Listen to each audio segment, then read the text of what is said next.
ఒక చిన్న ఊరిలో సంపత్ హై స్కూల్ అనే పాఠశాల ఉండేది. ఆ స్కూల్లో అనేక మంది విద్యార్థులు ఉన్నారు.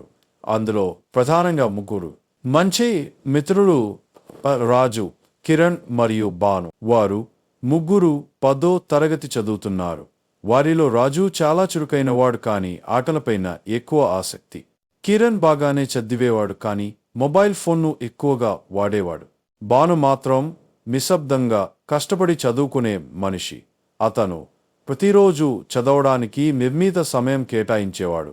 ఆటలకు కూడా కొంత సమయం ఇచ్చేవాడు, కానీ మొబైల్ వాడకానికి గట్టి నియమాలు పెట్టుకున్నాడు. ఒకరోజు స్కూల్లో ప్రకటన వచ్చింది. 2 వారాల తరువాత వార్షిక పరీక్షలు మొదలవుతాయి అన్న వార్తపై అందరూ స్పందించారు. రాజు అనుకున్నాడు, ఇంకా 2 వారాలు టైం ఉంది, ఇప్పుడే ఎందుకు చదవాలి? కిరణ్ అనుకున్నాడు, చదువుతూ టిక్ టాక్ యూట్యూబ్ చూస్తూ చదివేస్తాను.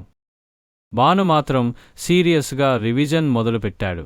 వచ్చిన 2 వారాలు ఎలా గడిచిపోయాయో ఎవరికీ తెలియలేదు.